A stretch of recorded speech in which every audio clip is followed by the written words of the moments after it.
Olá pessoal, seja bem-vindo a mais um podcast para Fazer Direito. Hoje eu tenho a honra, a satisfação de receber aqui no podcast para Fazer Direito a doutora Kelly Garcia, especialista em Direito de Família e membro do IBDFAM, e a doutora Bruna Cury, que é especialista em Direito Penal, Direito Criminal, melhor dizendo, e estaremos batendo um papo em homenagem ao Dia das Mulheres para tratar sobre a violência de gênero, que ainda, apesar de ter evoluído bastante, ainda existe um retrocesso muito grande. Tem muitas etapas a ser puladas, né, batidas, superadas.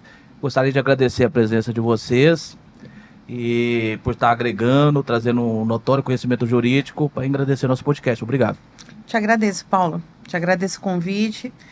É muito importante a gente conversar sobre esse tema, que me é caro, com certeza é caro para minha colega aqui, advogada, para a Bruna.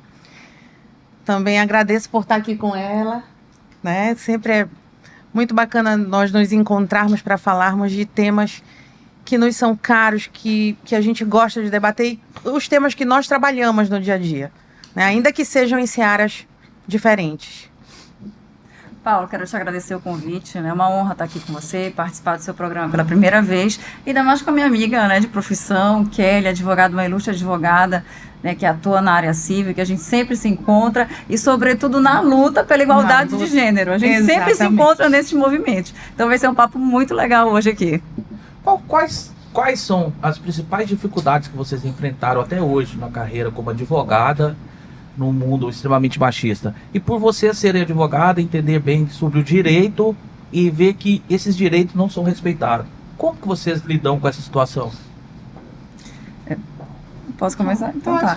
É assim, Paulo, eu acho que a gente sempre sofre algum tipo de preconceito na profissão. Eu atuo na advocacia criminal. Este ano eu faço 20 anos de advocacia criminal, de carteira de OAB, 20 anos. E eu sempre senti um pouco esse preconceito. E ainda sinto até hoje. Como, por exemplo, a gente ainda sente que existe sim uma desigualdade em relação ao que você recebe referente a honorários. Já aconteceu comigo, por exemplo, clientes, inclusive de forma recente, né, clientes que vão no teu escritório, querem te contratar, acham que você é extremamente competente, mas às vezes eles acham que aquele valor que ele vai pagar para uma mulher, ele deveria pagar para um homem, porque ele ainda entende que o homem merece ganhar mais do que a mulher.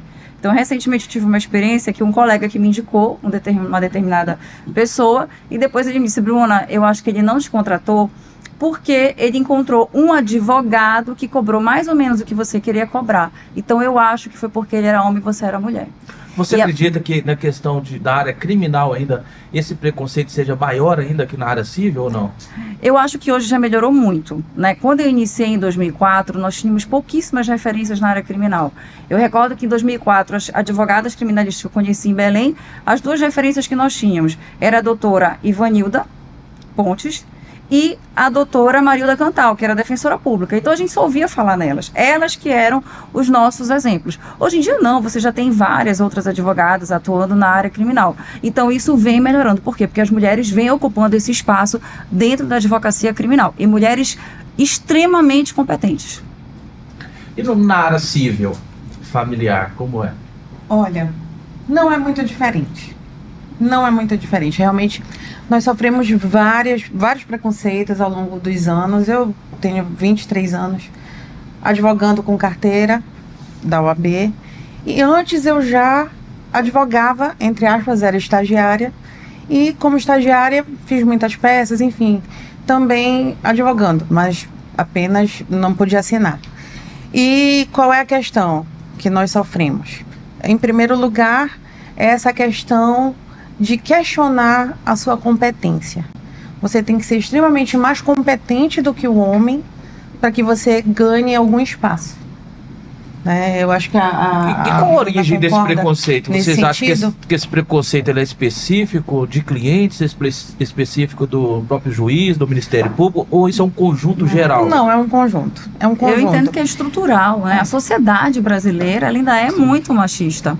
né? O machismo estrutural, ele é uma realidade, não é um conto de fadas, não. É uma realidade e que as mulheres vivem diariamente. Então, a gente sabe que existe esse preconceito. Quando fala de machismo estrutural, a gente entende que essa superação dessas fases vai requerer um tempo maior. Até porque você precisa de um lapso temporal para o amadurecimento da sociedade. Começa na educação, né? Você começa a combater na educação.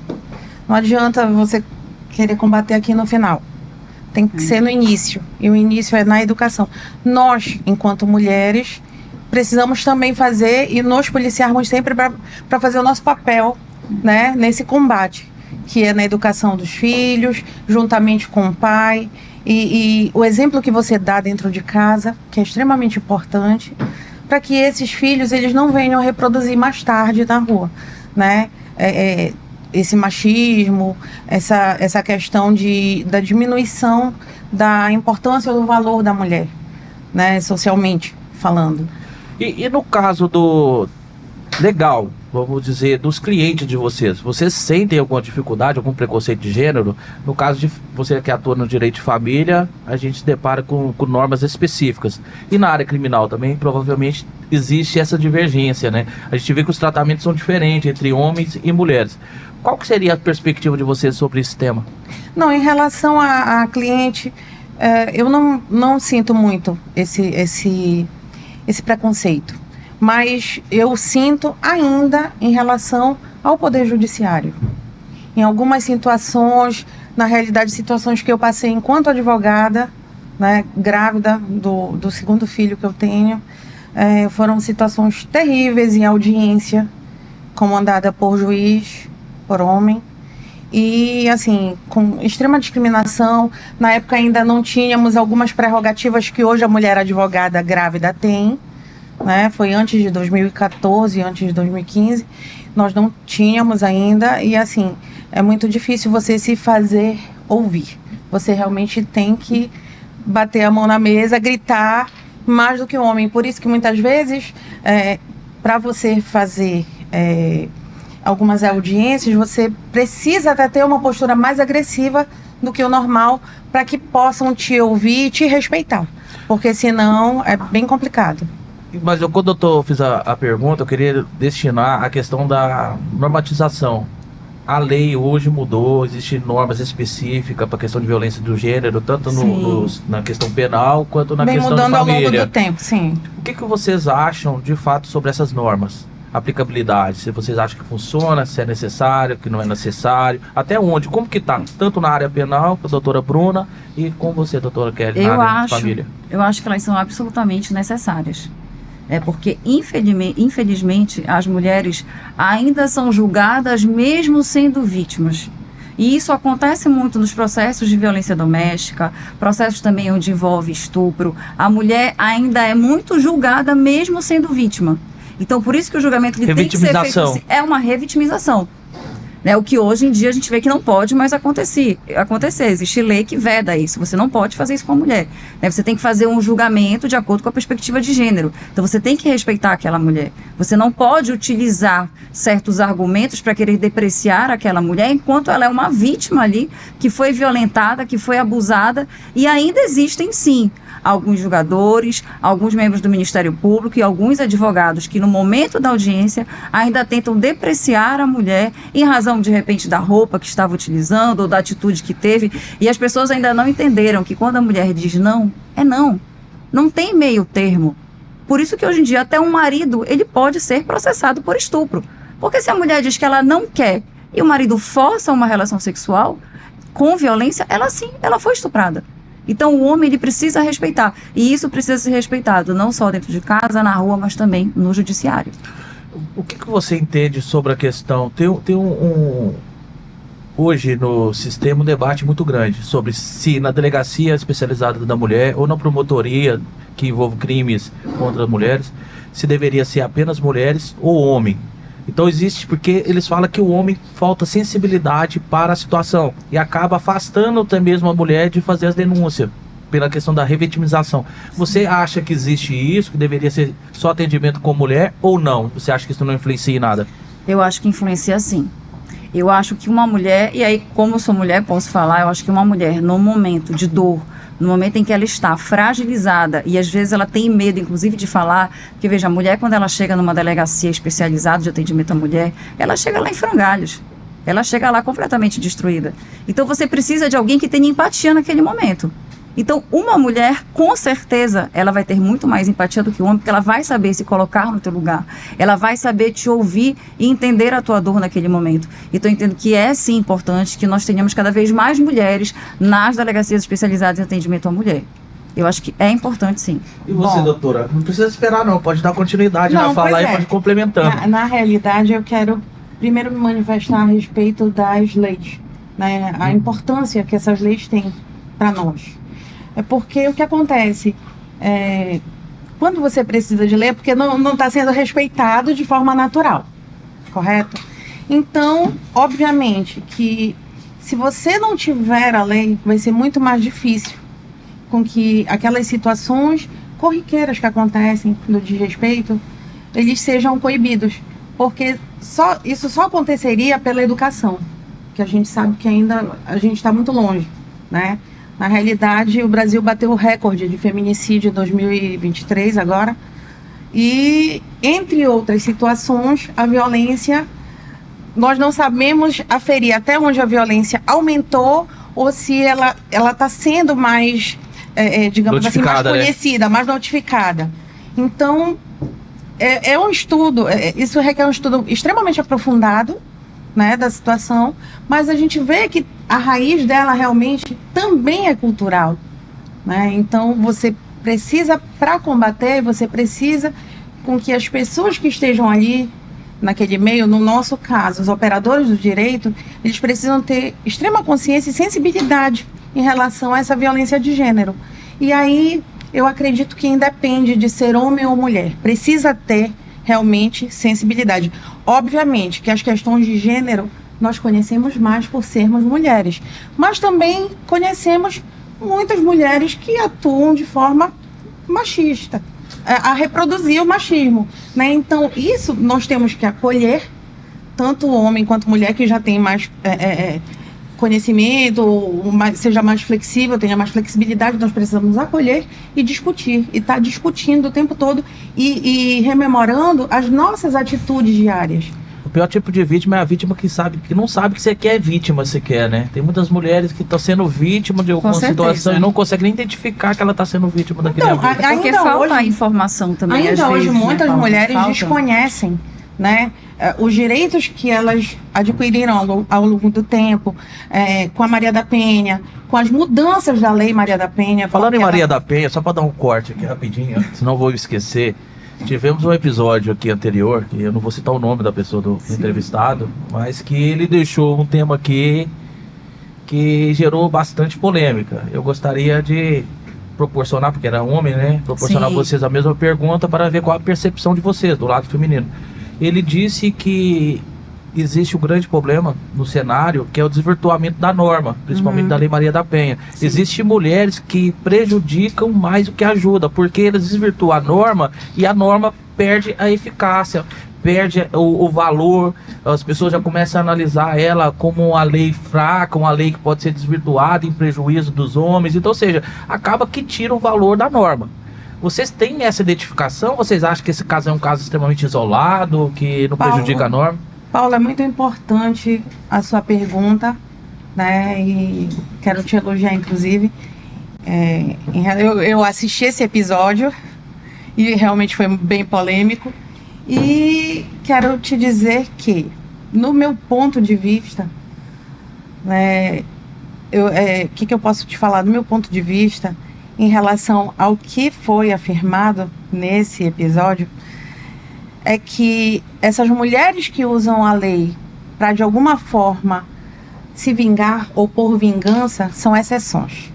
São exceções à regra. Então, a gente não pode medir a eficácia da lei por um grupo pequeno de mulheres que de alguma forma podem desvirtuar essa lei, tá? Até porque existem outras leis, nós já vamos conversando isso antes de você começar a gravar, mas existem outras leis que também são usadas contra a mulher. E aí sim, eu posso te dizer que são, no âmbito que eu vejo, que é o meu âmbito do direito de família, são usadas corriqueiramente contra a mulher. Quais seriam? Por exemplo, a lei da alienação parental, tá? Que se acha que está usando em favor do homem, porque a mulher está fazendo... Geralmente a mulher é acusada de fazer alienação parental, né? Mas isso na prática não existe. Não é dessa forma. Não é dessa forma. É usado de forma... Tem sido usado de forma corriqueira, tá? No direito de família. Mas para quê? Para usar como barganha para que a mulher não denuncie a violência de gênero que muitas vezes ela sofre. Mas, doutora Bruna, só para pegar uma percepção... Quero falar sobre esse tema. Mas exatamente sobre esse tema. Na área criminal, você não depara com esse tipo de situação mais corriqueiramente? Porque a gente tende a observar que muitas pessoas que têm o relacionamento falido, eles utilizam dessa norma, principalmente naquele primeiro momento, para afastar o marido, o ex-cônjuge do lar. Eles utilizam como uma ferramenta civil, entendeu? Eles falam assim, peraí, eu vou entrar com um processo criminal aqui, vou fazer uma denúncia na Lei Maria da Penha para tentar afastar ele do patrimônio. Não é nem uma questão, uma afronta contra ele, é uma forma para se beneficiar na questão financeira, na questão do patrimônio, entendeu? Mas a medida protetiva, ela tem a natureza híbrida. Sensível. Então, pois é. Então ela não é utilizada para, vamos dizer, ela pode ser utilizada autonomamente, cautelarmente, tá? Então, e na maioria das vezes, realmente, a mulher se utiliza da medida protetiva para se resguardar, para não acontecer o pior. Tá? E ainda assim, muitas vezes não evita que aconteça o pior. A Bruna deve ver isso corriqueiramente, eu faço. É por isso que eu tô querendo ver o posicionamento situações. dela criminal. É porque, de fato, a gente se depara com vários São cenários. Muito tem cenários que você depara com vítimas que ela não acredita na norma também. Ela fala que não funciona, que determina que não aproxima, mas as pessoas não respeitam, aproximam. Aí, para tentar fazer valer a medida protetiva, é uma confusão, tem dificuldade. Às vezes a Defensoria Pública está abarrotada de processo, não consegue uma consulta com o defensor. Então, ou seja, tem todas essas dificuldades, que é do dia a dia. Mas porque a gente conta essas pequenas exceções, só que essas exceções ganham muito destaque. Por isso que eu estou tentando trazer aqui esse tema à luz, para que seja debatido e esclarecido para as pessoas que acompanham. Paulo, é muito interessante esse tema que tu tocaste, porque assim, eu sou uma mulher, que sou super defensora dos direitos das mulheres. Eu acho que a mulher, ela tem que ser independente, batalhadora, tem que ser respeitada. Acho que existe sim um machismo estrutural, mas também preciso reconhecer que, infelizmente, isso eu falo porque eu atuo na advocacia criminal e eu trabalho tanto defendendo homens que estão sendo acusados de violência doméstica, como também trabalho para mulheres que estão sendo vítimas de violência doméstica. E eu quero te dizer que eu tenho sim casos no escritório que a mulher inventou uma história para pedir uma protetiva. E isso nós conseguimos demonstrar nos autos, que realmente ela infelizmente faltou com a verdade. Eu digo infelizmente porque meu coração sangra quando eu vejo uma mulher fazendo isso. Porque como você falou, se uma faz isso, infelizmente vai reverberar nas outras. Então quem tem direito realmente, às vezes as pessoas ficam até com o pé atrás, ficam achando que pode ser mentira, porque infelizmente uma outra foi lá na delegacia, inventou uma história que não era verídica. Entendeu? E aí você prejudica tantas outras mulheres que sim, a maioria é lógico que vai à delegacia da mulher realmente relatar fatos verdadeiros e precisam do apoio. A Lei Maria da Penha, ela é fundamental no apoio a essas mulheres vítimas. Mas infelizmente ainda tem uma coisa, Paulo, a medida protetiva, infelizmente, ela ainda é um pouco um papel. Eu já ouvi pessoas me dizerem, doutora, mas eu tenho um papel na minha mão. Porque se ele vier na minha casa e tentar me matar, infelizmente, na hora eu não vou ter o que fazer, porque eu não tenho uma vigilância 24 horas aqui na minha casa. Eu posso até ter um botão do pânico, mas a gente não sabe se vai dar tempo. Então, infelizmente, a proteção ela não é efetiva, ela não é 100% efetiva. A mulher ainda corre risco, infelizmente. Mas eu entendo que a mulher deve sim denunciar toda vez que for vítima de qualquer tipo de violência. Eu acho que você precisa denunciar. Porque se você quer que aquela pessoa seja punida de alguma forma, você precisa ir até a delegacia, você precisa acionar o judiciário. Agora, sempre com responsabilidade. Porque, infelizmente, acontece sim de ser usada de forma desvirtuada, mas, repito, é a minoria. Isso é a minoria com certeza absoluta. Na realidade, nós estamos no caminho, né? Vai acontecer de uma forma ou de outra que uma ou outra use para benefício próprio, realmente para prejudicar o companheiro, o ex-companheiro, mas são exceções à regra. A gente não pode tomar como regra. Nós não podemos tomar como regra e tirar a importância da lei, né? Voltando... Pode Não, eu ia te falar, voltando na verdade, quando tu falaste assim, vocês acham que as delegacias da mulher devem ser compostas só por mulheres?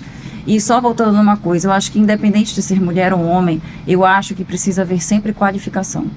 Sobretudo no atendimento daquela mulher que chega até lá. Porque você já imaginou, Paulo, uma mulher chegando na delegacia, vítima de estupro, ter que relatar um estupro para um homem? É muito complicado aquilo. Então, por isso que eu entendo que realmente, eu acho que a composição, ela deve ser majoritariamente de mulheres, para que você consiga ter criar um vínculo de confiança e conseguir falar, porque às vezes a mulher não consegue falar. Ela precisa primeiro criar um vínculo de confiança, né, ser atendida no primeiro momento para aquele setor social, para que lá ela possa conseguir falar, porque às vezes ela não consegue nem falar. Ela chega lá querendo denunciar, mas ela não consegue falar. Já aconteceu comigo de chegar uma vez na delegacia, lá na DEAN, e encontrar uma moça lá na frente. E ela me pegou e me disse assim, você é o quê, advogada e tal? Ela começou a me contar, e disse, eu não sei o que eu faço. Eu não sei se eu denuncio ou se eu não denuncio. Então, nessa hora, você precisa ter alguém para atender. Um dia desses eu vi um programa de televisão onde a moça relatava o seguinte, que ela foi vítima de estupro e que ela foi para frente da delegacia. E ela ficou sentada em frente à delegacia horas, era uma menina ainda, ela era menor. E ninguém foi lá ver o que aquela menor estava fazendo em frente à delegacia sentada. Isso não foi aqui em Belém, foi em outro local. E ela ficou horas lá esperando para ver se alguém aparecia para prestar um socorro, perguntar, o que você está fazendo aqui? Você está precisando de alguma coisa? E não chegou ninguém para falar com aquela menina. E ela acabou desistindo de denunciar. Então, o que eu acho é que você precisa, talvez, preparar melhor essas pessoas que trabalham em todo esse sistema de defesa das mulheres e da violência doméstica. Eu acho que isso é o fundamental. É o que eu acredito. A educação. Tem que preparar melhor. Tem que formar profissionais melhores e preparados para lidar com essa questão de gênero, que não é fácil. Doutoras, a gente recebeu recentemente no escritório uma pessoa, um cliente, que denunciou que o próprio advogado orientou a fazer um boletim de ocorrência para pedir medida protetiva. Isso, ele estava procurando uma assessoria para a área de família. Aí ele desvirtuou, levou para a área criminal, que é uma ação mista, para que ele conseguisse, né, de fato, uma protetiva e, de fato, afastasse ele do lar. Então, ou seja, ele utilizou da Lei Maria da Penha para afastar o ex-cônjuge do lar e manter a propriedade sob seu domínio. Vocês se deparam com essa situação ou é um caso extremamente isolado? Eu acho que deve ser um caso isolado, né? Isso não é uma regra, com certeza, isso é isolado, são poucos casos que devem acontecer nesse sentido. Agora, porque existe, né, uma consequência nocível, porque quando você tem o envolvimento da Lei Maria da Penha num divórcio, você tem, inclusive, dado uma celeridade, existe uma prioridade nocível, não é isso? Eu acho que ele pode responder melhor do que eu. Não necessariamente. Mas a lei prevê isso, né, que o divórcio até tenha prioridade quando existe uma situação de violência doméstica. Sim, mas só que a questão... Quando chega uma questão litigiosa de família, certo, então todas são prioridades. Entendi. Então, na prática, não existe essa prioridade, porque em tese todas são prioridades, principalmente quando tem menor envolvido. Sim. Né? Principalmente quando tem menor envolvido. Agora, eu acredito, Paulo, que seja mais uma questão de ética, né? Em relação à orientação do cliente. Porque você não pode orientar o teu cliente a fazer uma coisa, a denunciar uma coisa que não está acontecendo, até porque ele não vai ter subsídio para manter aquela situação até o fim. Até porque precisam ter depois provas, enfim. Obviamente que a medida protetiva, ela é uma medida cautelar, de natureza cautelar, então o juiz não vai se aprofundar no primeiro momento. Mas, se quiser prosseguir, né, enfim, com um processo, acompanhar um processo penal, aí você vai precisar de prova. Senão, você mantém a medida, agora a medida ela é para te resguardar, para te proteger de uma situação que pode acontecer ou não. É por isso que tá lá no artigo 6º. E ainda tem mais uma coisa, né, Paulo? Porque a gente tem um crime de comunicação falsa de crime e a gente ainda tem uma denunciação caluniosa. Exatamente. Então, a pessoa ela tem que ter muito cuidado com isso, porque senão ela pode até, de vítima, passar a ser acusada de algum crime. É comum, né? É incomum, mas eu acho que a pessoa precisa ficar atenta. Eu acho que tem que ter muito cuidado, os advogados têm que ter cuidado quando orientam os seus clientes. Eu acho que a gente sempre deve orientar os clientes de acordo com o que a lei permite, né? Como ela falou, com muita ética, com muito cuidado, com muita responsabilidade. Quando chega uma pessoa no meu escritório, a minha responsabilidade é imensa em relação a ela, porque eu estou tomando conta de um dos bens mais valiosos que ela tem, que é a liberdade.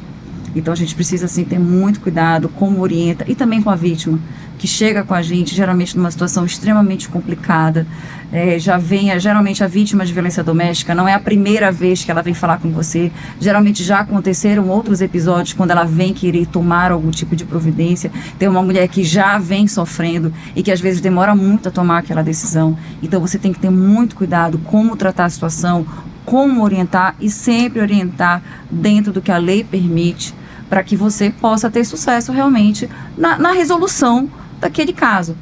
Porque eu sempre digo, a gente não promete o sucesso da causa, nem ganhar, nem nada. A gente promete o quê? Muito trabalho. O empenho. Você trabalhar realmente, você ser diligente para que você possa oferecer o melhor resultado, seja para a vítima, que infelizmente é sempre muito complicado, porque veja, a vítima ela nunca ganha. Ela sempre perde, porque ela já entra perdendo. Então ela sempre perde. Então, o que você vai tentar fazer o quê? É minimizar aquele prejuízo. Você vai tentar minimizar aquele sofrimento da vítima de violência doméstica. É isso que a gente vai fazer.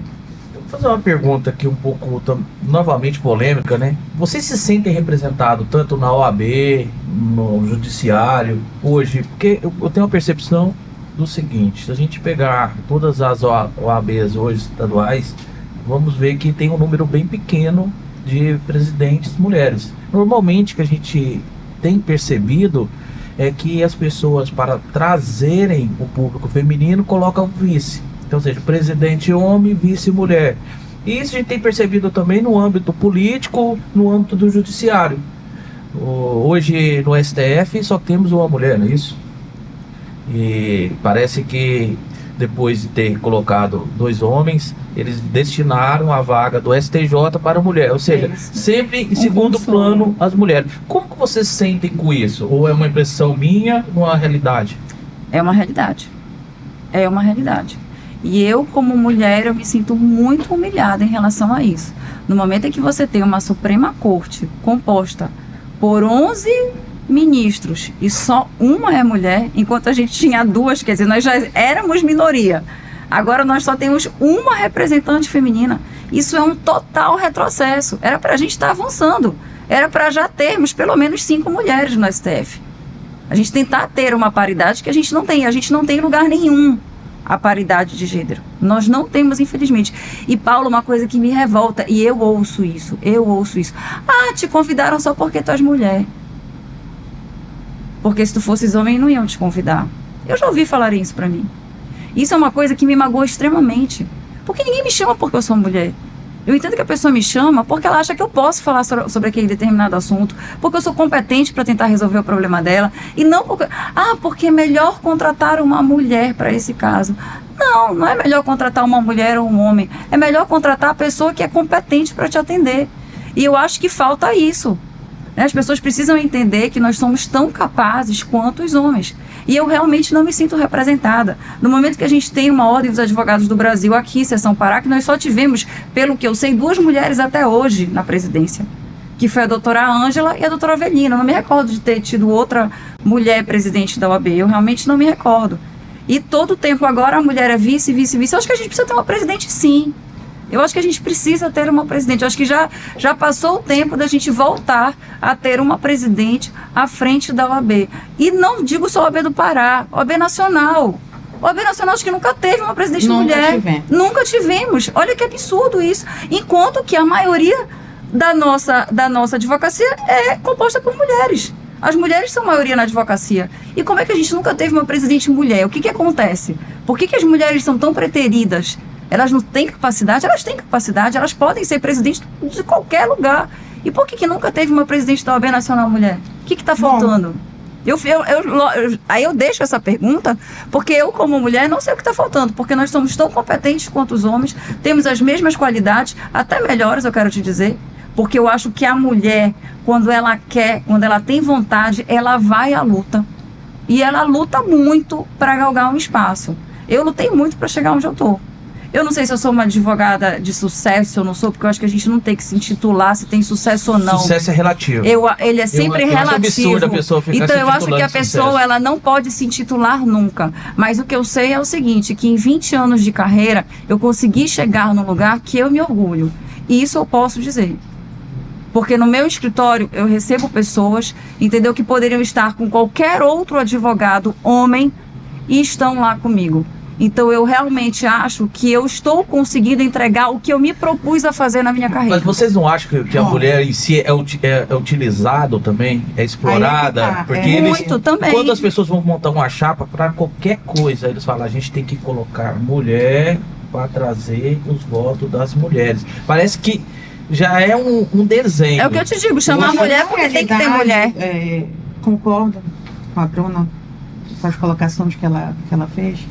E assim, seria muito importante que nós, mulheres, aqui a gente está falando de OAB, né? Nós falamos também do Supremo, porque o Supremo é a principal representação hoje do que deveria ser a democracia.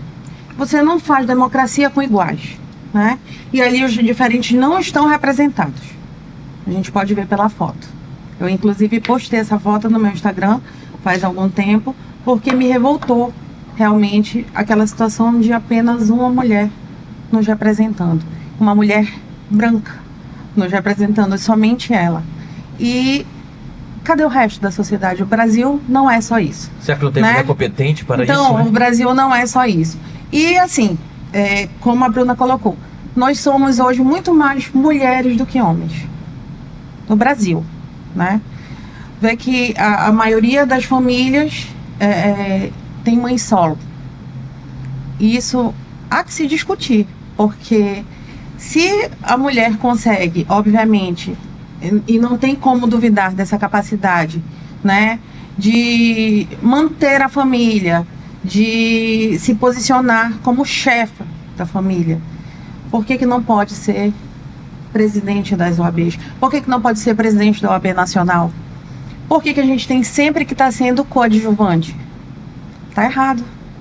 Mas a gente precisa discutir de uma forma aprofundada.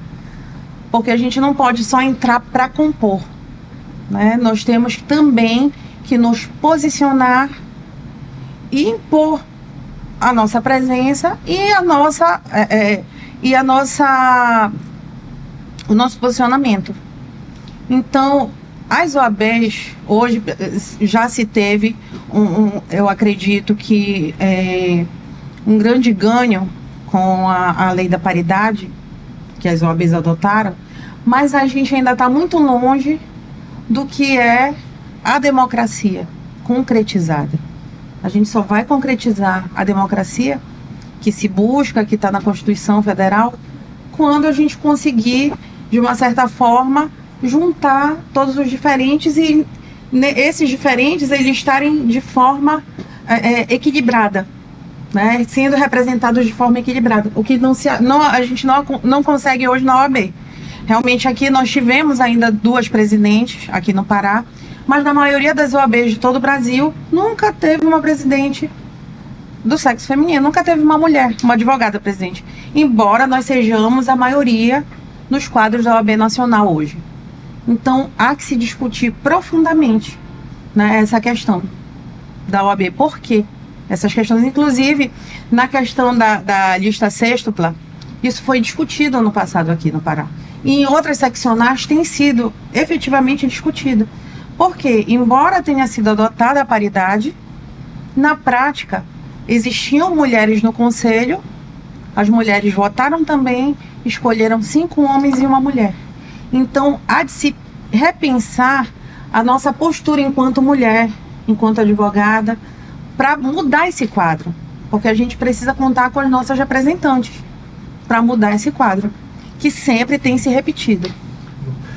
Doutora Bruna, deixa eu fazer uma pergunta aqui, até em questão de curiosidade. Se você puder contribuir com ela, eu agradeço. O sistema carcerário hoje, feminino, como ele é composto? Teve uma pessoa que trouxe uma informação que muitas pessoas, muitas mulheres, às vezes, elas estão presas, mas elas são mais vítimas do que autoras. Porque, às vezes, o próprio relacionamento que ela vivia a colocou naquela situação. Sim. Você tem algum dado, alguma informação que poderia compartilhar com as pessoas que nos acompanham? Eu não tenho um dado estatístico para te dar, mas é uma realidade, sim, no sistema carcerário, porque a maior parte das mulheres que estão encarceradas são mulheres que praticaram, supostamente, tráfico de drogas. E geralmente elas acabam traficando em razão dos companheiros que elas tiveram ou que ainda têm, que às vezes já estão no cárcere e passam essa missão para elas, e acaba que elas também acabam sendo presas em razão do tráfico de drogas. Então isso é uma realidade, sim, no sistema carcerário, a informação ela é totalmente correta, mas eu não tenho um dado estatístico para te dar, mas que isso existe, sim, e em grande parte dentro do sistema carcerário são mulheres presas, sim, por tráfico de drogas.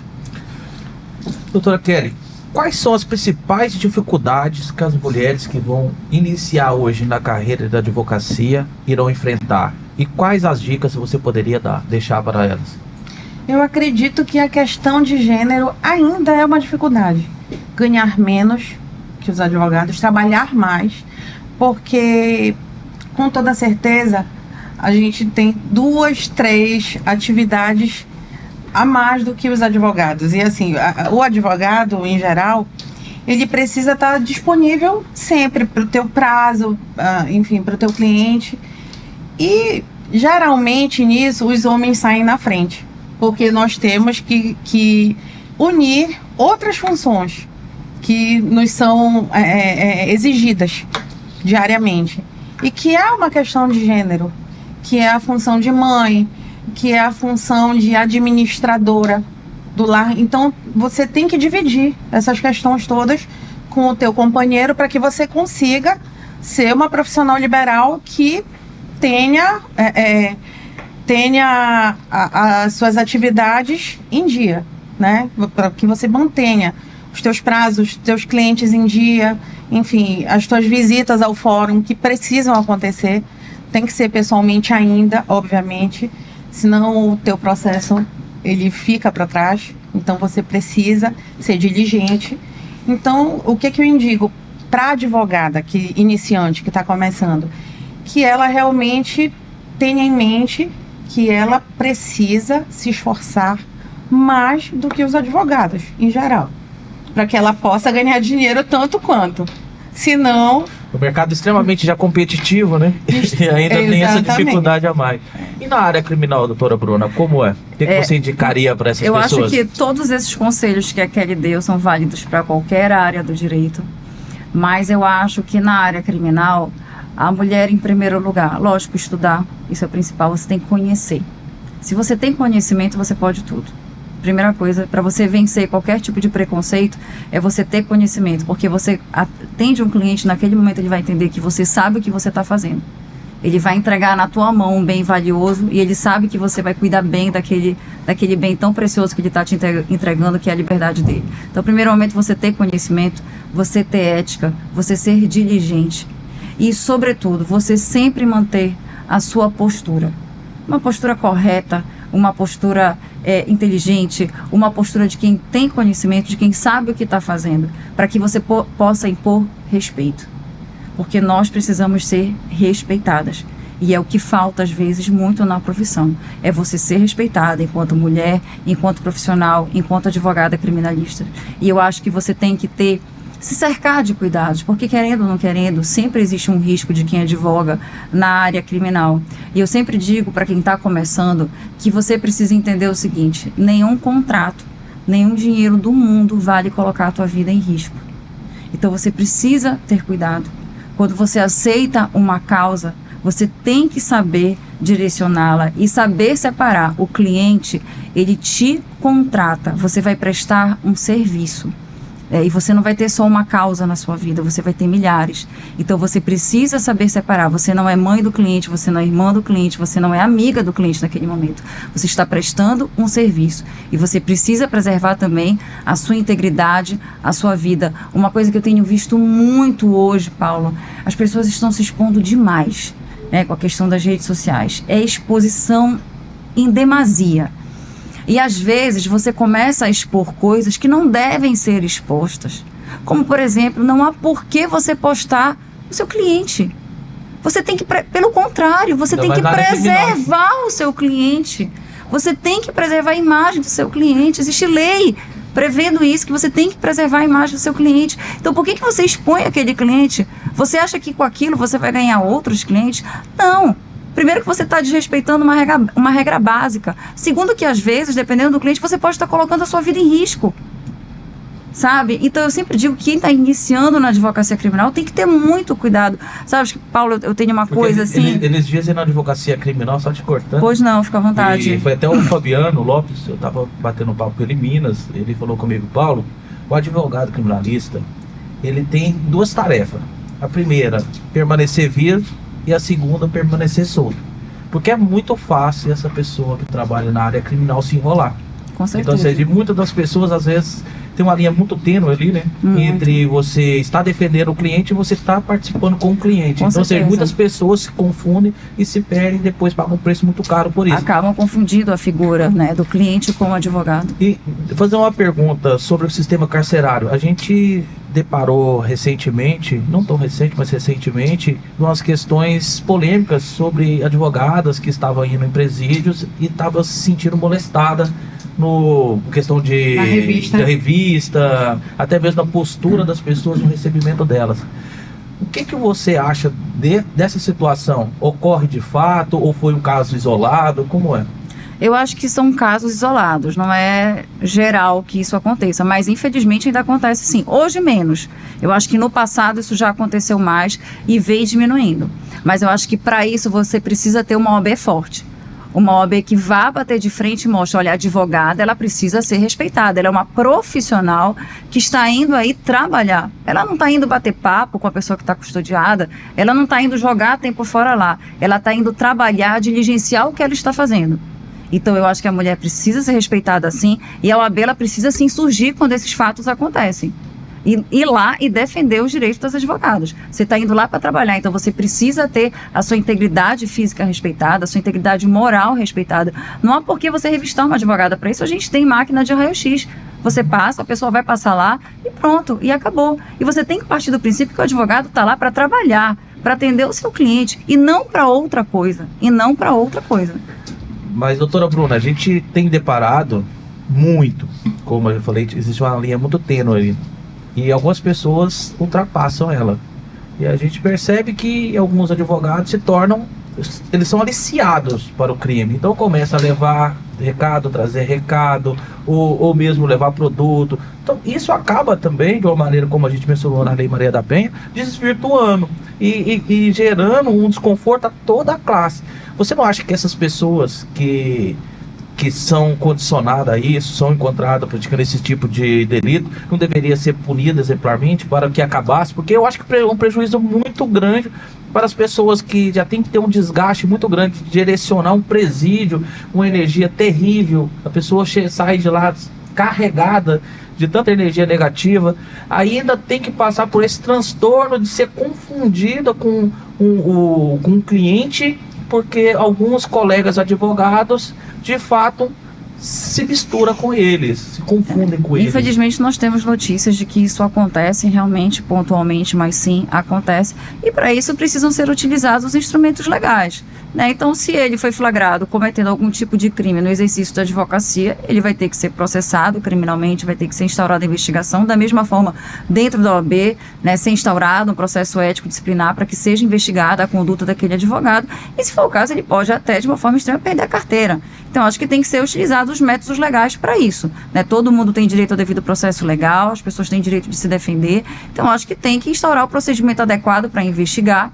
Agora que realmente isso vai reverberar nos outros advogados, nas outras advogadas, infelizmente acaba que isso acontece, porque por né, às vezes pagam muitos. Então, às vezes, a classe acaba sendo descredibilizada, desacreditada, em razão de poucos que cometem esses tipos de atos que não deveriam cometer. E, para isso, tem que ser utilizado o quê? O que a gente tem de instrumento legal, para que eles sejam investigados, processados e punidos, caso seja comprovado que realmente cometeram uma falta ética ou algum tipo de crime. É isso que tem que ser feito. E a sociedade, ela precisa separar para não generalizar, né? Porque, assim como acontece com o advogado, acontece com o médico, com o engenheiro, enfim, todas as profissões, existem os bons e os maus, com juízes, com promotores, com ministros, enfim. E o que as pessoas precisam ter em mente, eu sempre digo, é que você está defendendo o direito daquela pessoa. Eu estou defendendo o quê?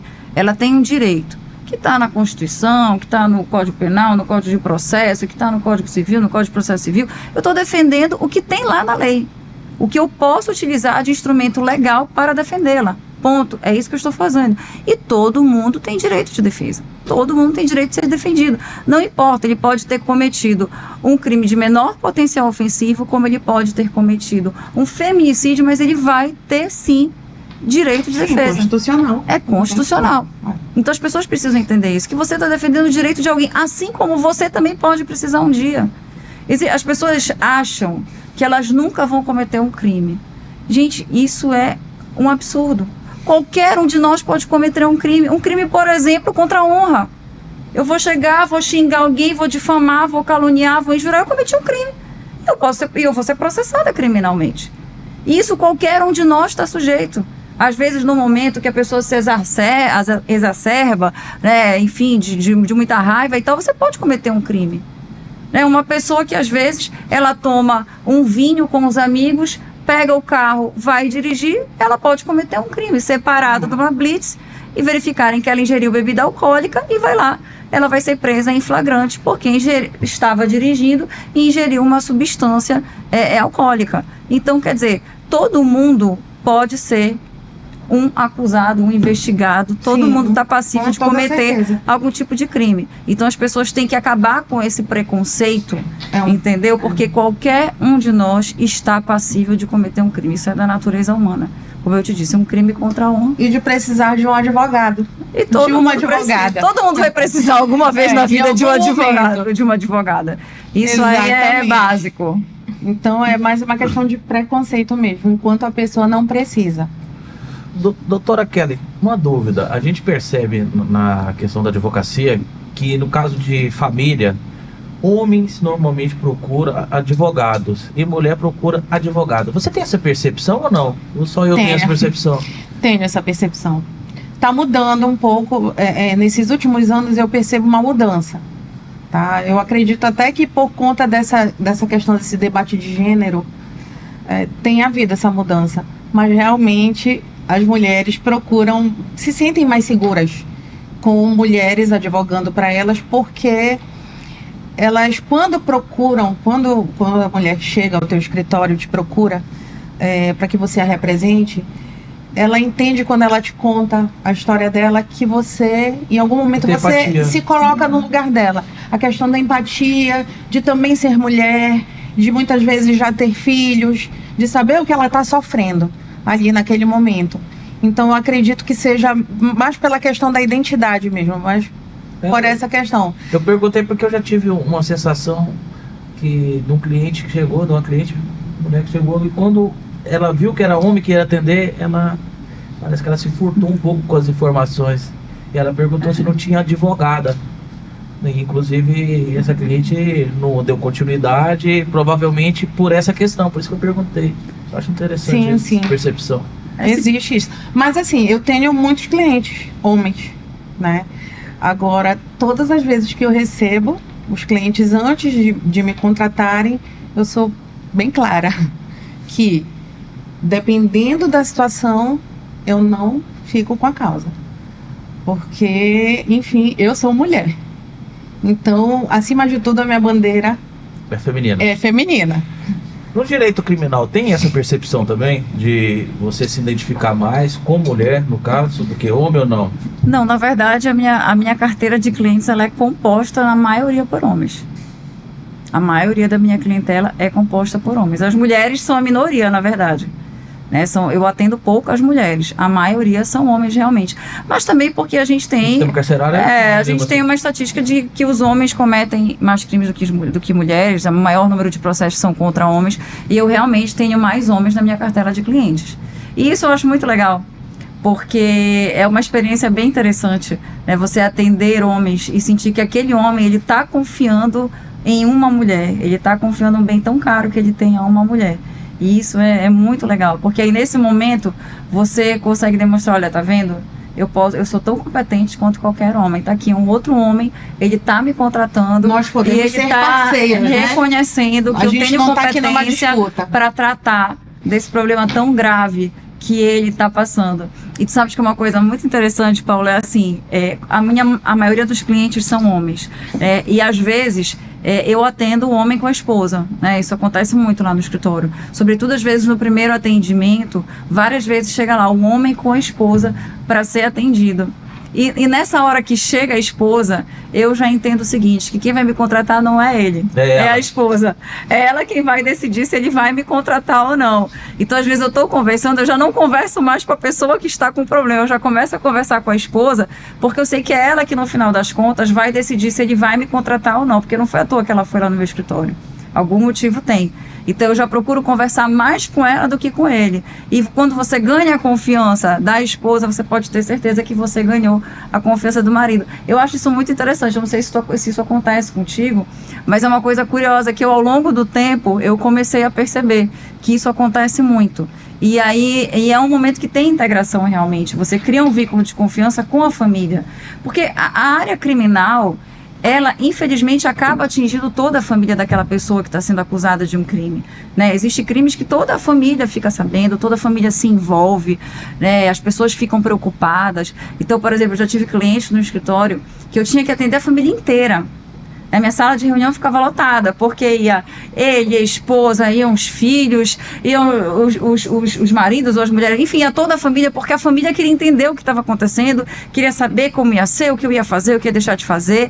E você tem que dar, o advogado ele é um pouco psicólogo, não tem jeito. Você precisa dar aquele acolhimento, não só para a pessoa que está passando por um processo penal, como também a toda a família dela, ou às vezes os amigos, né? As pessoas querem saber. Eu tive uma vez um cliente lá no escritório, que era um político do interior, e que foi tão interessante que ele foi preso.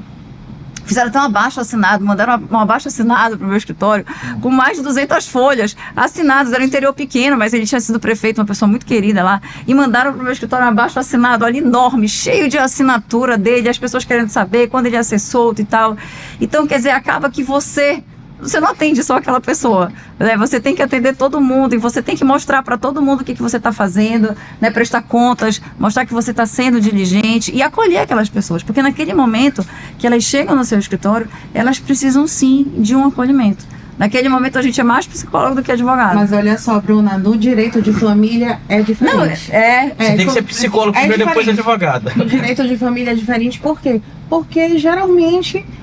Sim, eles estão separando, né? Estão em lados opostos. Estão em lados opostos. É diferente. Estão em lados opostos. No criminal, não. A família, ela se une. No criminal é diferente. As pessoas se unem naquele momento da dificuldade para poder ajudar. Eles não vão juntos, o casal. Mas vai, se for a mulher, vai a mulher, vai a mãe, vai filho, se tiver no meio da confusão, dependendo da idade do filho. Enfim, que está tomando as dores da mãe ou do pai. Dependendo, né, de que lado esteja, mas realmente não existe essa questão da interação do direito penal. Não, é diferente, questão. Né? A gente trata são bem diferentes. Se vocês pudessem mudar hoje alguma coisa para que não tivesse esse abismo entre os homens e as mulheres em questão de oportunidades, o que vocês mudariam? Boa pergunta. Todo o mercado. Boa todo pergunta. Cenário, melhor dizer. Boa pergunta. O que eu mudaria? Que a gente problema a gente já falou um monte. Agora eu queria ver quais seriam as soluções. Tem solução. O que eu mudaria? Primeiro, eu realmente faria com que fosse respeitada essa questão de paridade de gênero, para que as mulheres pudessem ter mais oportunidades. Eu acredito que quanto mais mulheres em locais de poder, mais nós vamos ter oportunidade de sermos representadas e bem representadas por pessoas que se identifiquem com as nossas lutas, que saibam o que nós passamos, né? Como eu disse, na maioria dos lares brasileiros hoje, a chefa do lar é a mulher, né? Geralmente são mães solo, porque os filhos sempre, geralmente, ficam com a mãe. Existem exceções, mas geralmente ficam com a mãe. Muitos homens só fazem, nem assumem. A gente sabe que isso acontece. E nesse contexto, eu imporia mais. Eu faria com que essa questão da paridade de gênero ela fosse realmente mais respeitada, nesse sentido, para que houvesse um maior equilíbrio. Eu resumi uma palavra que ela já disse, mas é oportunidade. É que as mulheres tenham mais oportunidade, porque elas tendo oportunidade, elas vão chegar lá e vão dar conta do recado, porque a mulher ela dá conta. Porque ela precisa de oportunidade. Eu não tenho dúvida disso. Existe uma situação que chama muita atenção também, a questão do assédio moral e assédio sexual. Vocês já se depararam com essa situação? Já tiveram que enfrentar essa situação? E qual que seria a dica que você deixaria para as pessoas que estão nos acompanhando, como lidar com essa situação? Se um dia, porventura, ter que passar por ela. Que provavelmente hoje na sociedade extremamente machista, em algum momento da vida ela vai passar por essa situação. Qual foi, se vocês passaram, como foi, como vocês superaram, como vocês agiram, para que fique como paradigma para as pessoas que estão nos acompanhando e assistindo? Eu acho que toda mulher já deve ter passado ou por um assédio moral ou por Muitas um assédio vezes nem sexual. percebe, Às né? vezes não percebe, Em algum momento. mas já passou. Eu logo no início da carreira já passei sim, mas hoje em dia não passo mais. Porque a postura que eu adotei na minha advocacia ao longo do tempo faz com que isso nem chegue. Eu acho que a forma como você se apresenta para o outro, você já impõe aquele limite e você já mostra para ele que ele não tem o direito de te assediar, seja moralmente ou seja sexualmente. Eu acho que a mulher ela precisa se impor nesse aspecto e mostrar que o homem tem que respeitar. Eu acho que isso é super importante. Exatamente. O que ela falou é que acontece geralmente no início, quando nós estamos dando os primeiros passos, sem muita experiência, sem experiência praticamente. Apesar de vocês serem novas, eu não estou chamando ninguém, né? Por isso que eu estou fazendo a pergunta, até porque tem muitos advogados novos, muitas advogadas que provavelmente estarão acompanhando. Então, para que elas não tenham os mesmos sabores que vocês já passaram, por isso eu estou pedindo para vocês dar dica para elas como se portar de fato. Isso. É a questão de se impor realmente e de não acolher, não acobertar, de denunciar. Eu acredito que se o assediador, tudo é oportunidade. Se ele vê naquela pessoa uma pessoa frágil, que tem medo de falar, fica mais fácil, né? Vulnerável. Qual seria um exemplo que vocês podem falar assim, esse exemplo que seria clássico de um assédio na questão da advocacia em si? Você fala assim, eu acho que isso aí seria mais comum de ocorrer. Eu acho que para quem advoga na área criminal, para as mulheres, eu acho que clássico às vezes acontece em delegacia. Em delegacia comigo já aconteceu no início da minha carreira, entendeu? Do delegado querer assediar em razão de um caso que eu estava trabalhando. Eu mostrei para ele que nada disso, ali eu estava trabalhando e que não aceitaria esse tipo de postura. Então eu acho que as mulheres que advogam na área criminal, elas enfrentam um pouco isso sim, tá? E eu acho que nesse momento você tem que se posicionar, realmente mostrar, eu estou aqui trabalhando. Eu não aceito esse tipo de conduta de forma alguma. Mas isso é uma coisa que você vai adquirindo com o tempo, a experiência, até para você entender o que está acontecendo. Porque, como ela disse, às vezes você é tão inexperiente que você nem sabe o que aquilo... Errada, né? Você faz a leitura errada. E uma coisa que eu sempre digo, Paulo, assim, eu sou uma pessoa que eu sou muito aberta a conversar com a jovem advocacia. Então, às vezes, as moças, as jovens advogadas, elas me procuram, por exemplo, pelo Instagram, querendo dicas. Eu digo, olha, vai no meu escritório, vamos tomar um café, vamos bater um papo, porque eu acho que nós sempre precisamos dos conselhos das advogadas mais experientes. Eu acho que você não deve começar logo em carreira solo. Isso é um conselho que eu dou para quem vai advogar na área criminal, sobretudo para as mulheres. Eu acho que você precisa, sim, começar a advocacia com alguém mais experiente, porque eu acho que isso vai fazer um diferencial enorme na tua carreira. Sabe, quando eu comecei a advogar, os primeiros 4 anos da minha carreira, eu advoguei num outro escritório especializado em advocacia criminal. E isso fez uma diferença imensa na minha carreira, porque foram 4 anos que eu adquiri muita experiência. Eu aprendi a advogar, porque você sai da faculdade sem saber advogar. Você sai da faculdade e não sabe o que é advocacia criminal. A não ser que você já esteja estagiando no escritório de advocacia criminal. Mas tem coisas que você só vai enfrentar no dia a dia, quando você já tem a sua carteira e está advogando realmente. E eu acho que nesse momento é importante você ter uma pessoa mais experiente para que ela possa te guiar naquele momento. Não é que nem criança. A criança, você precisa no primeiro momento dar a mão para a criança, até ela conseguir andar sozinha, vai segurando e tal. Chega um momento que ela já sabe andar só. Então eu acho que a advocacia, como outras profissões também, você precisa no primeiro momento de uma pessoa mais experiente para te aconselhar, te direcionar, te dizer, olha, faz isso, não faz isso, vai até aqui, aqui é o limite, daqui você não passa. Sabe, eu acho que os conselhos das pessoas mais experientes, eles são extremamente importantes. Nessa área criminal, válido, né? Sempre é válido você trocar experiência. Com certeza. Eu acredito que não só no início. Não, sempre é bom, mas o que eu estou dizendo no início é porque no início você precisa de alguém. Até aquele limite, né? Vai só até o número 2. Daqui pra frente você não pode ir. Você não pode ir. É o que eu digo, olha, cuidado, tem muito isso. Então acho que você precisa de alguém naquele primeiro momento e saiba escolher essa pessoa que vai estar do teu lado, porque também você tem que escolher uma pessoa... Pra te ensinar o certo, não o errado, né? Não, pra te ensinar o certo, não o errado, né? Que vá te dar, que seja realmente um advogado exemplar, que vá te dar bons exemplos, que seja um bom paradigma, isso é super importante. E isso vai fazer toda a diferença na tua carreira.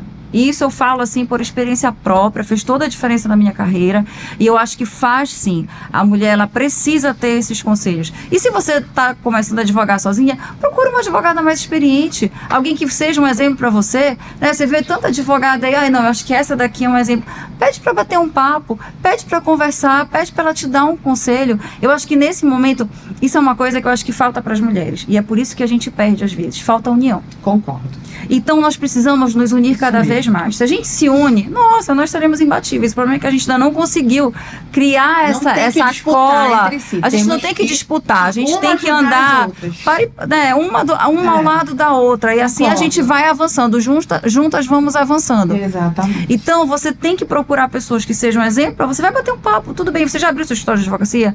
Poxa, mas eu estou sentindo uma dificuldade, poxa, eu queria tanto um conselho. Procura uma advogada mais experiente que ela vai te dar um conselho, ela vai te ajudar, entendeu? E tem advogadas que fazem isso. Eu sou uma pessoa que eu faço isso. Um dia desses foi uma moça no meu escritório.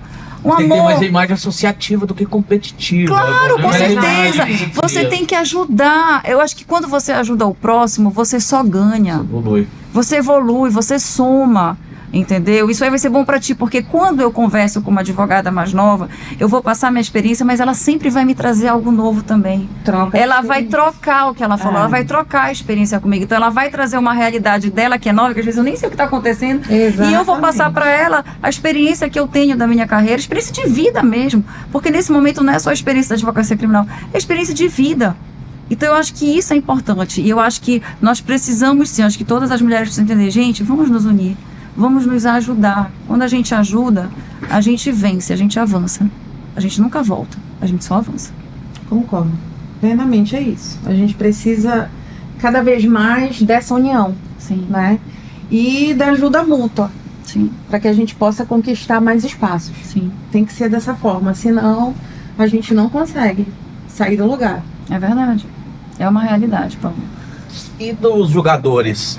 Você acha que as pessoas dos juízes, desembargadores, existe algum preconceito de gênero ao fazer algum tipo de julgamento ou não? Isso já foi superado? Olha, eu sinceramente, eu nunca senti isso na pele, na minha opinião, ser bem sincera. Eu nunca senti, eu acho que já foi superado. Pode haver ainda um caso ou outro isolado, mas eu acho que já foi superado.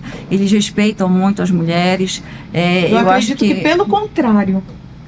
Eles, inclusive, as portas são muito abertas para nós, para que a gente converse. Na área criminal, de Justiça daqui é composto de mais mulheres que homens, sim, né? Mais sim. Desembargadoras do que desembargadores. E, assim, eu, pelo menos, não vejo nenhuma questão de gênero, pelo menos no tratamento com as advogadas. Eu acredito que tenha mais hoje dentro da OAB do que no Tribunal de Justiça. Eu realmente não vejo. Eu não enfrento esse problema. Na questão do direito de família, tem a questão da justiça restaurativa e tem a questão litigiosa, né? que você tem percebido hoje com essa questão da justiça restaurativa na área de família? Você não Eu tem... percebo que ela dá certo quando o casal está predisposto, né? Quando, enfim, o casal está predisposto a realmente não brigar. Mas quando termina um relacionamento, geralmente há mágoas. E geralmente termina o relacionamento por um dos dois não quererem mais estar naquele relacionamento, né? Geralmente não são os dois. Quando chega ao escritório de advocacia, pelo menos quando me procuram, geralmente são questões litigiosas. Muitas vezes, ao longo do processo, a gente consegue converter, né, em consensual. Você mencionou uma coisa interessante que eu gostaria agora de chamar um pouco de atenção. Por que você diz que normalmente essa alienação parental é feita pelo pai? Por quê? Qual a sua percepção? Dá uma esclarecida, traz luz esse assunto, por favor. Eu não falei que é feita pelo pai, ela é alegada pelo pai. Né? Ela é alegada como uma matéria de defesa, sim, geralmente pelo pai. Porque muitos pais, a maioria, não assumem a questão afetiva, a responsabilidade afetiva com os filhos.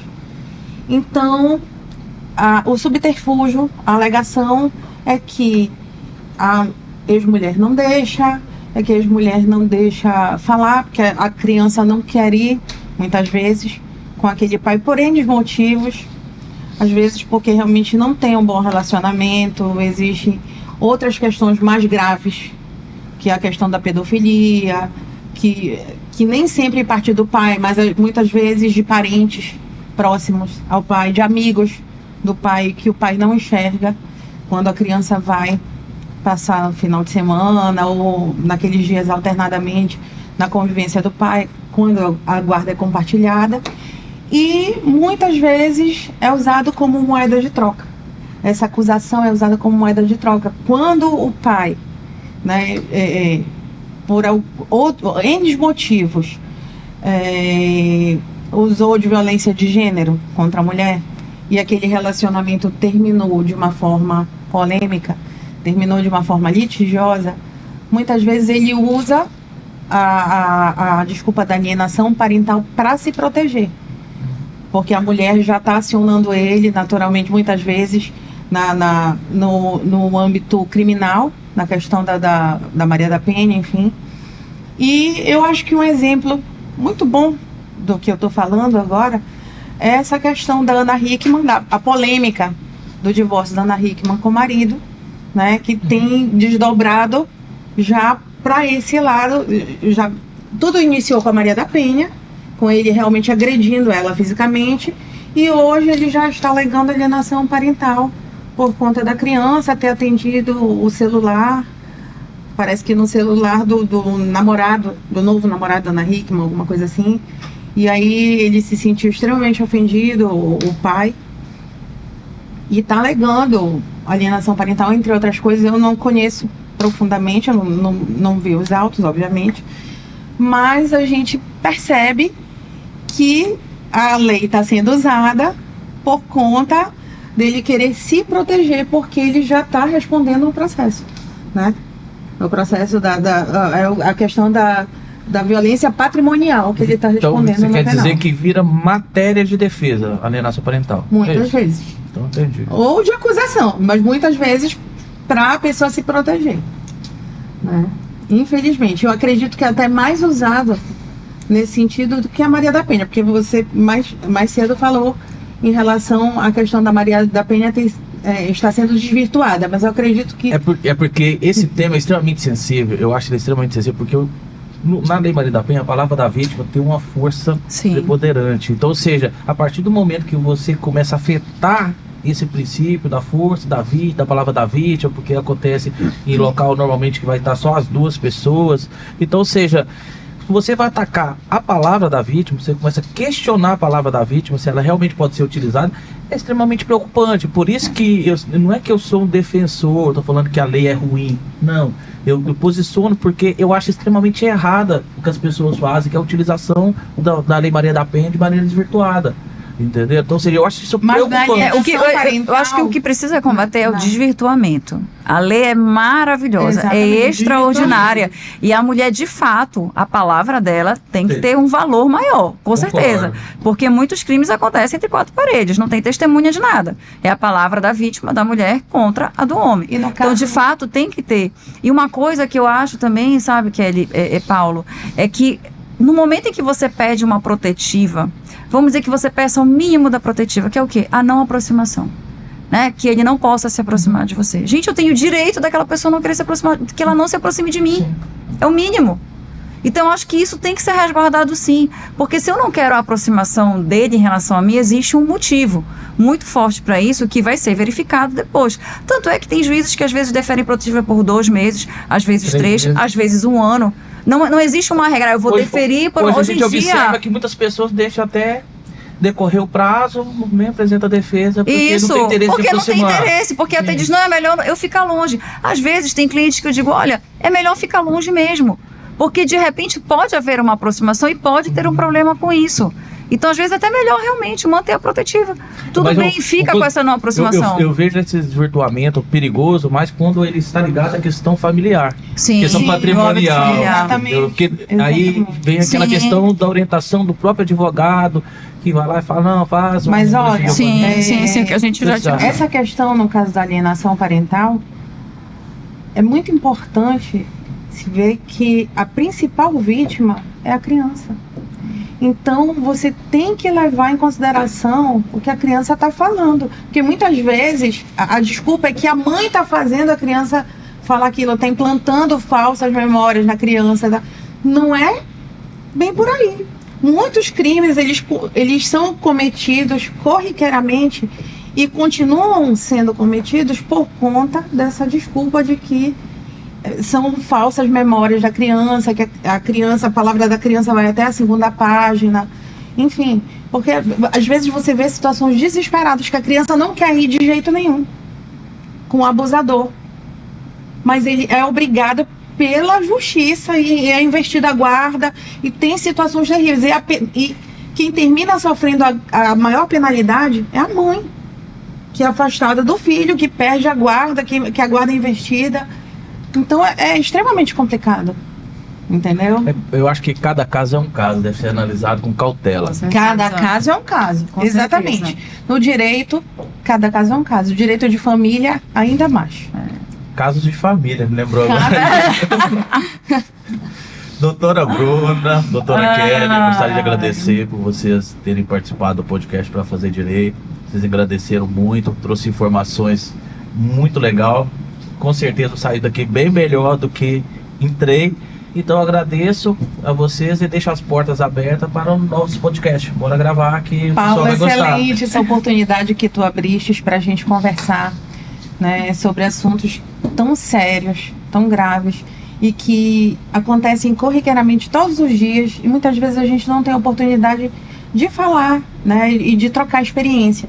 Um prazer estar aqui com a Bruna, estar aqui contigo e conhecer também um pouco mais do direito penal, né, porque no direito penal eu só faço a questão da medida protetiva, enfim, da Maria da Penha, o que for relacionado à violência doméstica, e não conheço esse outro âmbito que a Bruna aqui nos expôs. Então é muito importante, eu acho que, como ela disse, unidas nós somos mais fortes, né? E juntas, com toda certeza, eu acho que a gente vai ter muito mais oportunidade.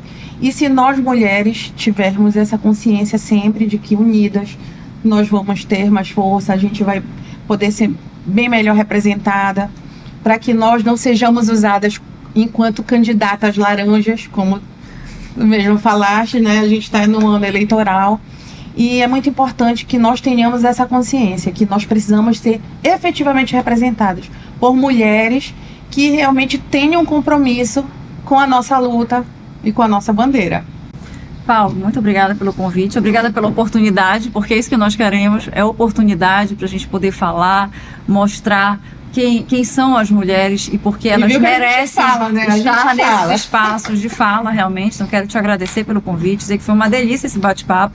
Nós falamos de temas extremamente importantes, mas ao mesmo tempo de uma forma descontraída, né, encarando a realidade como ela é e conversando. Eu acho que esse bate-papo, ele é super frutífero, assim como todos os que você tem no seu programa maravilhoso, de grande audiência, que você já entrevistou pessoas aqui do âmbito nacional, então é uma honra estar aqui com você. Eu fico à sua disposição. Obrigada, Kelly, um prazer estar aqui com você também. Kelly, colega aí de luta, né, pela igualdade de gênero. Então, obrigada e até a próxima, se Deus quiser. Até a próxima. Até a próxima.